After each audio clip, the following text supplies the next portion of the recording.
Welcome back to The Price of Business. I'm your host, Kevin Price, talking to you about you and your business. Going to talk a little bit about this company called Next Desk, and talking to Dan Lee. He's with the company. I'm assuming, are you the CEO of the company, Dan?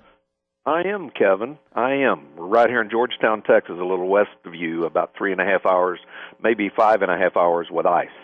Oh, okay. There you go. These days, yeah, absolutely. Dan, tell us a little bit about Next Desk. Yeah, sure. I had been in several businesses over the years. I had been an executive with a large jewelry company for a number of years, and actually I was one of the original Yamaha piano franchises back in the 70s when I got out of college, and after 10 years I sold my half, and so I ran around and somehow ended up in the jewelry industry, and after that was done many years, I somehow got into, when you have nothing to do, you end up consulting. Right. and it doesn't require very low overhead. All you need is a briefcase, so, yeah. Yeah, it's a good business model as far as out-of-pocket costs. But anyway, I ran into a friend about 12 years ago, and he and I started a couple of businesses and did real well with it. But he's, of course, I take care of myself too, but he's been into, non-GMO eating and organic, and, runs marathons all the time, even does an Ironman or two every now and then. And he had a height-adjustable desk for quite a few years, and he came to me one day and he said, Dan, he said, these people have missed it. And I said, what are you talking about? He said, this thing is just, the client that wants a height-adjustable desk isn't a particle board client. He said, I want you to come over and look at my desk. And so he had been standing for a couple of years, Kevin. Yeah. And so we looked at it here, and he said,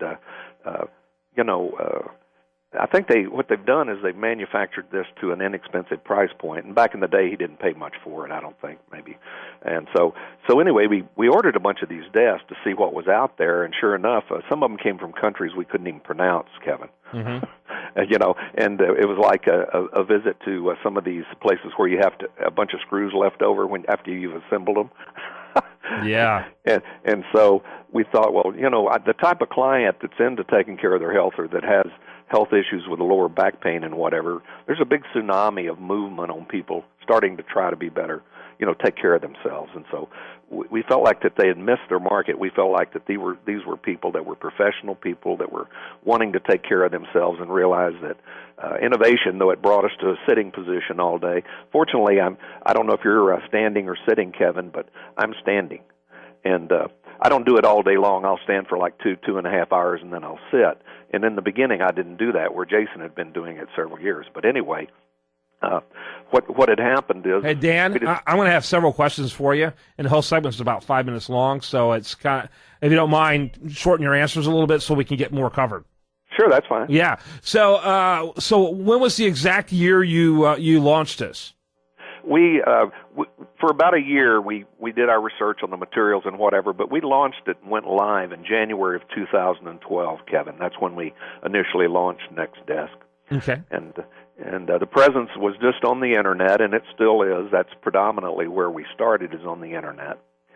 And then, of course, we got a little traction over time, and then October a year ago, we shipped a few desks, and then this year, we shipped a bunch, like a 950% increase in volume. So is this in 2013? It is. Mm-hmm. It is. And a year what are later, you projecting now? I'm sorry? What are you projecting for 2014?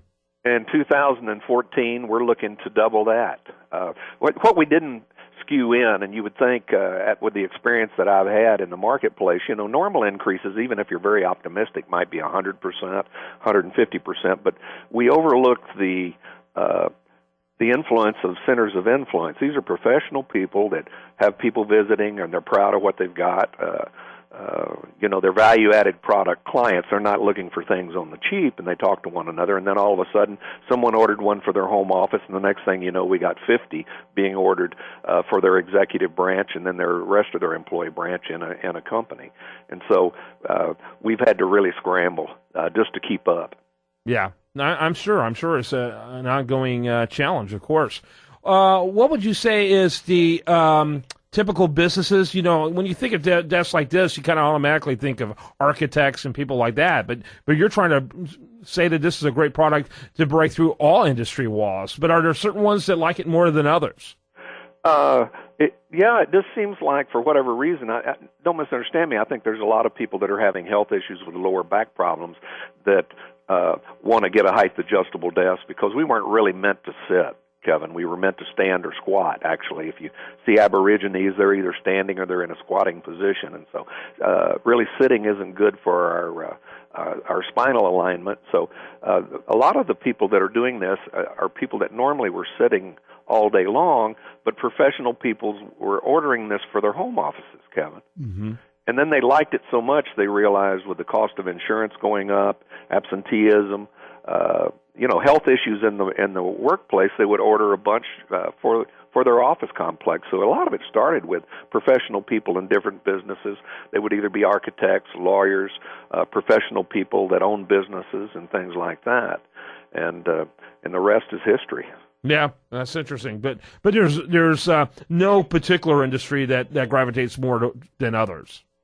Not really. It just seems like the professional in general gravitates toward this, because this is on the upper end. I think that what height adjustable desk manufacturers did is they just manufactured to a cheaper price point, and they thought that was what was going to drive that particular product, and it's not that at all. It's these folks don't want something on the curb in 3 or 4 years. They want something that they could have in their office for years, maybe deem to their grandkids if they wanted to. Mm-hmm. So we only use sustainable products. That was one of the big issues.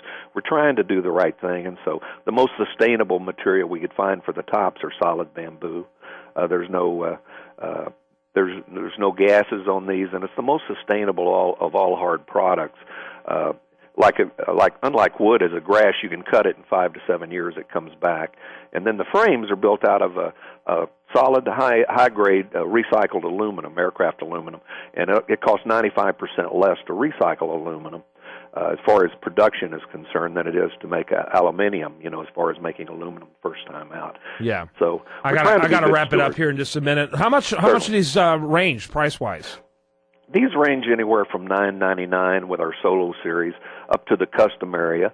I would say in the $3,000 to $8,000 range if you want customs. And when I say customs, some of our clients want something really elaborate in their office, like L shapes or some unique shapes, and we can do all of that in our custom design center here on campus in Georgetown.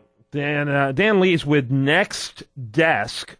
Next Desk, exactly what it sounds like. NEXTDESK.com. Thanks so much for being with us, Dan. Appreciate it.